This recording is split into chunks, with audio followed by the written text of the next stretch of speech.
Mario. Yo quisiera comentar brevemente la brillante exposición de Octavio.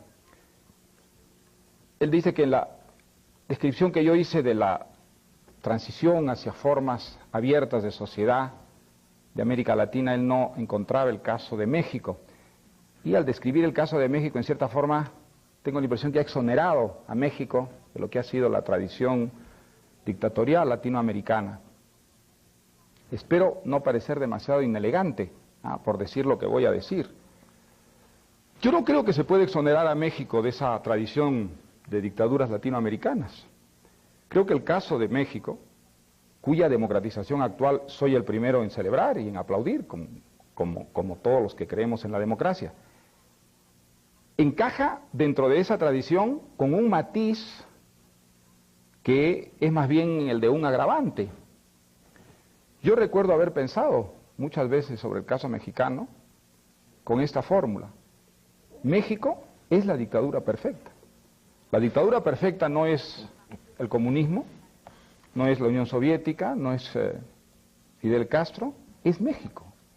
Porque es la dictadura camuflada de tal modo que puede parecer no ser una dictadura, pero tiene, de hecho, si uno escarba, todas las características de la dictadura: la permanencia, no de un hombre, pero sí de un partido que es inamovible, un partido que concede suficiente espacio para la crítica en la medida en que esa crítica le sirve, porque confirma que es un partido democrático, pero que suprime por todos los medios, incluso los peores, aquella crítica que de alguna manera pone en peligro su permanencia.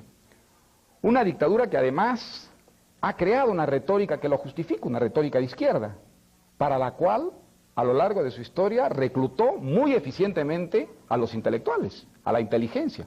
Yo no creo que haya en América Latina ningún caso de sistema de dictadura que haya reclutado tan eficientemente al medio intelectual, sobornándolo de una manera muy sutil, a través de trabajos, a través de nombramientos, a través de cargos públicos, sin exigirle una adulación sistemática, como hacen los dictadores vulgares.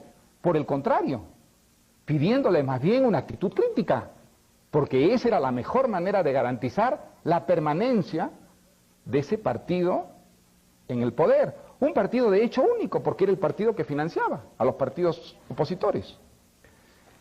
Esa dictadura es una dictadura, es decir, puede tener otro nombre, una dictadura muy sui generis, muy especial, muy diferente, pero tanto es una dictadura que todas las dictaduras latinoamericanas, desde que yo tengo uso de razón, han tratado de crear algo equivalente al PRI en sus propios países. En el Perú, el dictador Velasco trató con todo su equipo de intelectuales reclutados de formar una especie de PRI peruano, y no funcionó.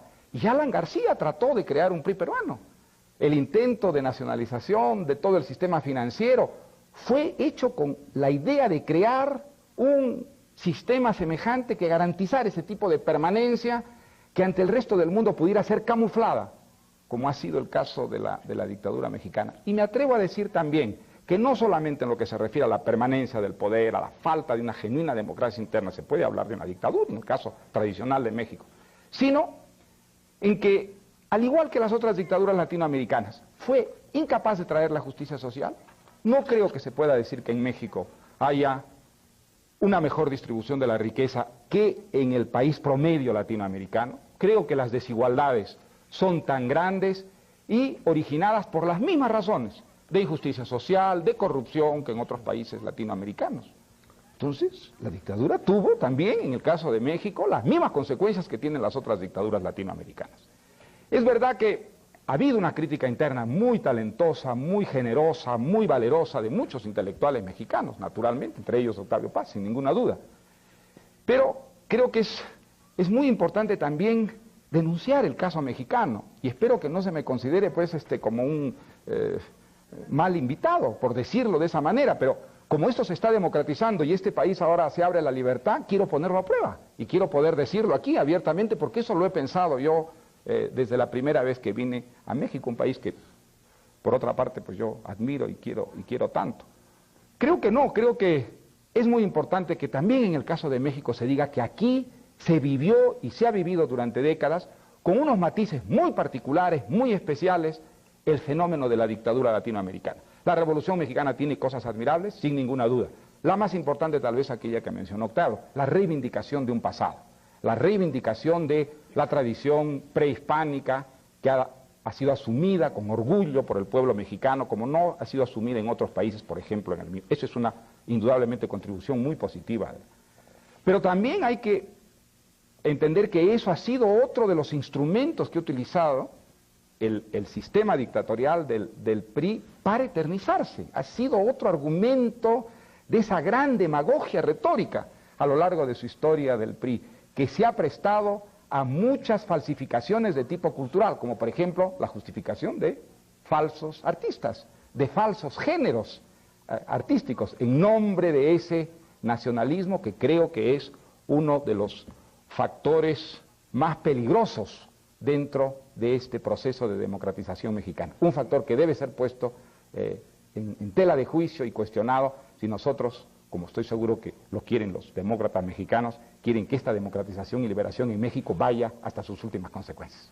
Hay que agradecerle mucho a Vargas Llosa esta intervención valiente sobre la dictadura, o quizá habría que llamarla dictablanda. La dictablanda, yo me gustaría hacer una pequeña rectificación por amor a la precisión intelectual. Yo hablé de sistema hegemónico de dominación, porque yo como escritor y como intelectual prefiero la precisión. No se puede hablar de dictadura. Mario Vargas Llosa habló de dictaduras militares, así comenzó su intervención. En México, es un hecho, no ha habido dictaduras militares, y agregué, pero sí hemos padecido la dominación hegemónica de un partido. Esto es una distinción fundamental y esencial. Todo lo demás que ha dicho Mario Vargas Llosa es un motivo de discusión, pero sí hay que poner muy en claro que en México hemos tenido un sistema de dominación hegemónica de un partido. Eso no es, querido Enrique Krause, tampoco dictablanda ni dictadura. Es un sistema peculiar y no único de México, de otros países. En primer lugar. En segundo lugar, quisiera decir esto para terminar, y es que en efecto, la lucha actual en México es la lucha por el pluralismo. Y debo decir que Mario Vargas Llosa fue uno de los mejores colaboradores cuando nosotros fundamos, hace muchos años ya, la revista Plural, que tendía justamente a eso, a introducir el pluralismo en el anómalo régimen mexicano.